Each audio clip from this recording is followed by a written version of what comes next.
When police arrived that night, Maya Pierce, the youngest self-made billionaire in the city, was standing calmly in her silk robe, pouring wine. Her husband and his sister were on the floor, crying, handcuffed, exposed, ruined. But what broke the internet wasn't their arrest, it was how Maya smiled, as if she'd been waiting for that moment all along. She raised her glass slightly as the officers stepped through the grand foyer, their boots echoing against the marble floor. The scent of jasmine lingered in the air, mingled with the faint metallic tang of fear. The woman they'd come to rescue was already in control.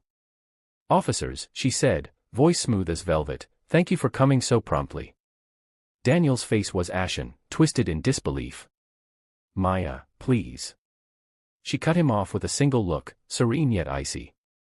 "You had your chance to explain. On camera. In your own voice."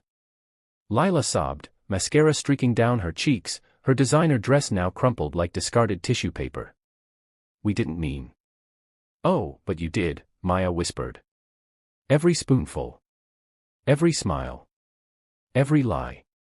Sirens faded into the quiet hum of the city beyond the gated estate.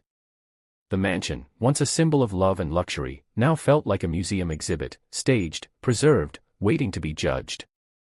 But that night was not the beginning. It was the end of a performance that had been months in the making.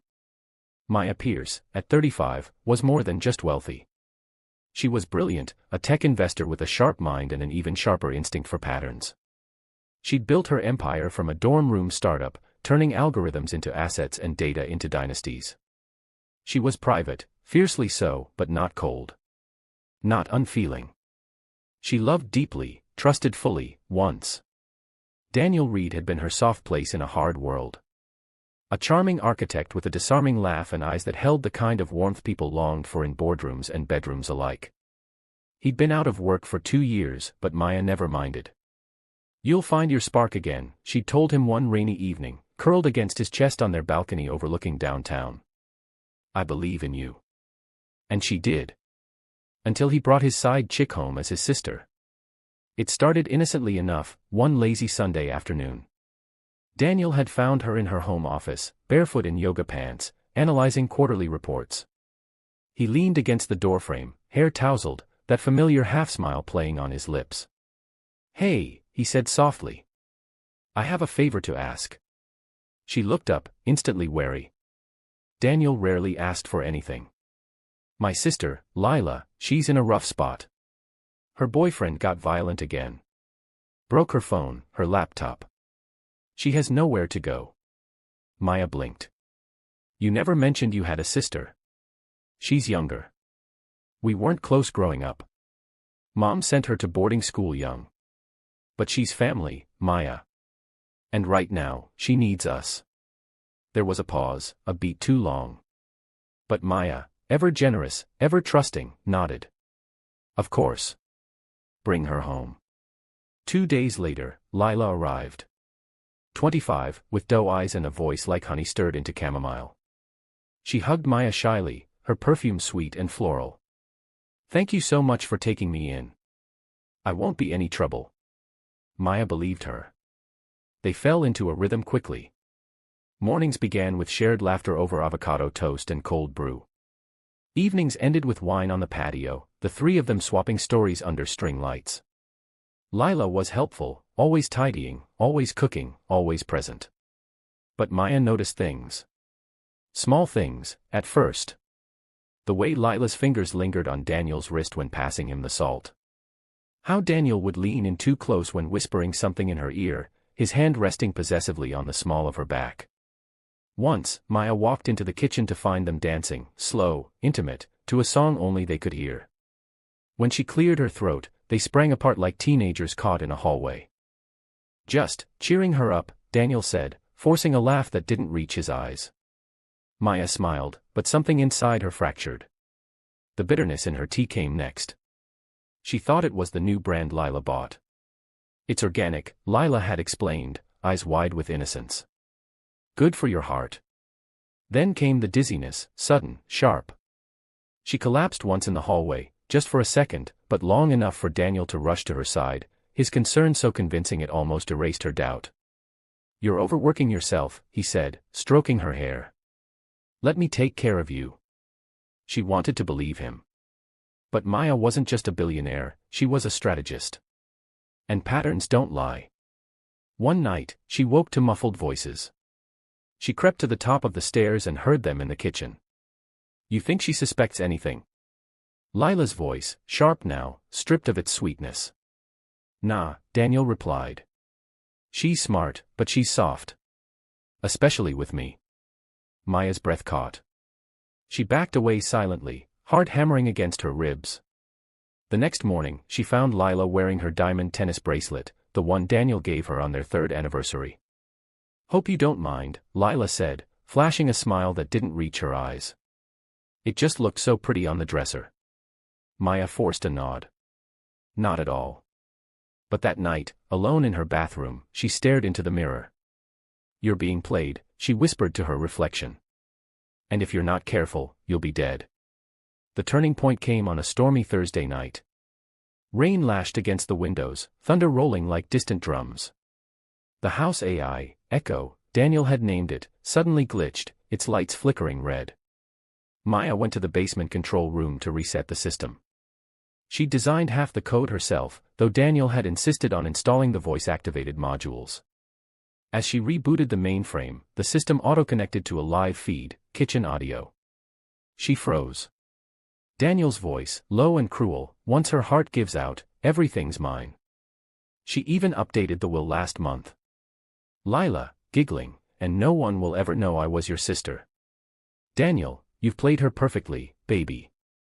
Just keep making her tea. A pause. Then Lila, softer, and when it's over. Daniel, we disappear, rich, free, done. Maya's knees nearly buckled.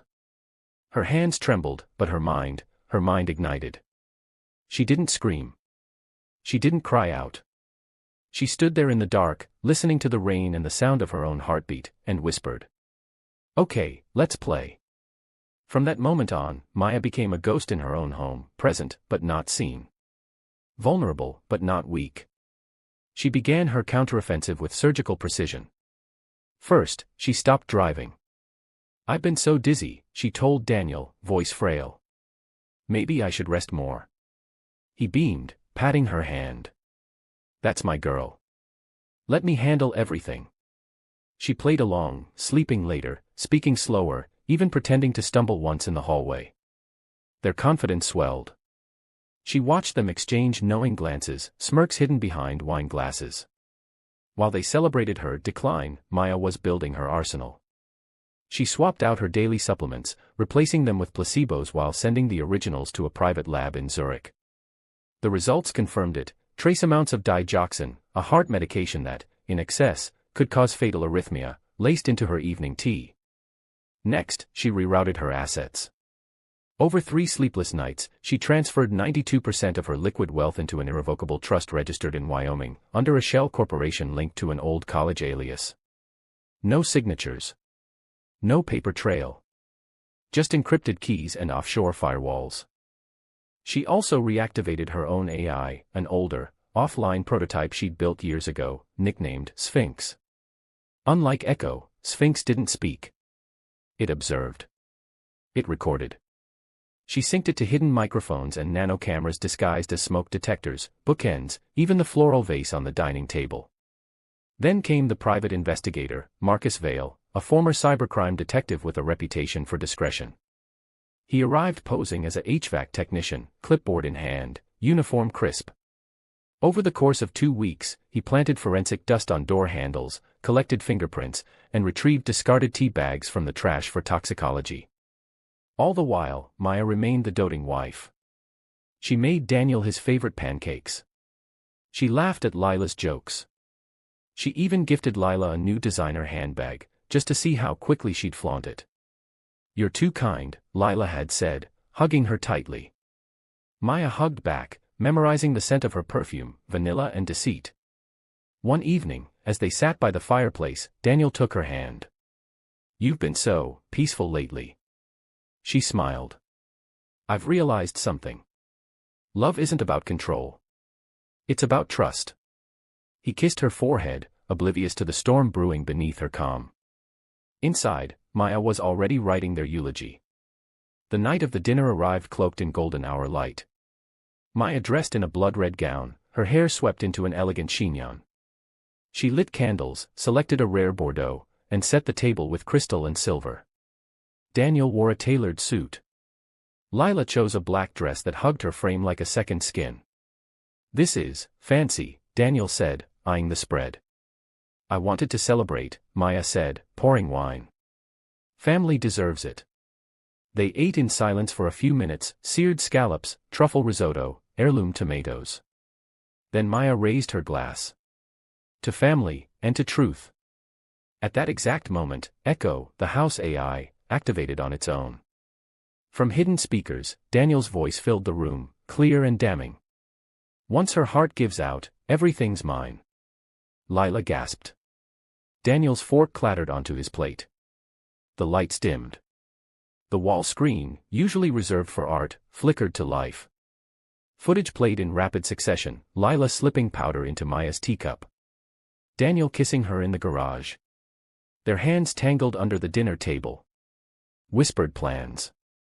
Secret smiles. A lifetime of betrayal compressed into 90 seconds. "No," Lila whispered, rising from her chair. "This isn't." "You recorded us?" Daniel roared, face twisting in fury. "You crazy bitch." Maya didn't flinch. She sipped her wine, untouched by the poison they'd expected her to drink. "I didn't record you," she said coolly. "You recorded yourselves. Every lie. Every plot. Every drop of poison." She pulled out her phone. "And I just hit send to the police, the DA, and every major news outlet in the country." Sirens wailed in the distance, close, getting closer. Daniel lunged for her. "Give me that phone." But the front door burst open. Marcus Vale stood there, now in a dark suit and badge, flanked by 2 uniformed officers. Daniel Reed. Lila Carter. "You're under arrest for conspiracy to commit murder, fraud, and attempted poisoning." "No." Lila screamed, collapsing to her knees. "We didn't, Daniel, tell them." Daniel turned to Maya, desperation bleeding into his voice. "Maya, please, I can explain." She looked at him, really looked, and for the first time, saw not the man she loved, but the fraud he always was. "You already did, love," she said softly. On camera. They were dragged away, shouting, crying, their perfect lie crumbling in real time. The officers collected evidence, the teacups, the hidden bottles, Lila's burner phone full of incriminating texts. Maya stood in the doorway, watching the flashing red and blue lights paint her garden in surreal colors. She didn't feel triumph. Not exactly. More like relief. Like she'd finally exhaled after holding her breath for months. Later, she walked out to the balcony, wine in hand, the city stretched before her like a glittering chessboard. "They planned to kill me slowly," she murmured. "But I let them die faster, socially, legally, publicly." Her phone buzzed. A headline from the Chronicle. Asterisk, billionaire outsmarts husband's murder plot, records everything. Asterisk. Below it, millions of views. Thousands of comments. Some called her a hero. Others, a villain. She didn't care. She scrolled further, past the outrage, past the memes, until she found a message from her oldest friend, Elena. "You okay?" Maya typed back, "Better than I've been in a long time." She set the phone down and watched the stars. The air smelled of rain and jasmine again. Clean. Fresh. Revenge, she realized, didn't have to be loud. Sometimes, it just had to be perfect. And as the first light of dawn crept over the skyline, Maya Pierce, brilliant, betrayed, and unbroken, smiled. Because the game was over. And she'd won. If this story left you breathless, don't forget to asterisk like, comment, and subscribe for more gripping tales of betrayal, intelligence, and the kind of revenge that leaves you speechless. Turn on notifications so you never miss a twist. Because in this world, the smartest player always wins, and you deserve to see it coming.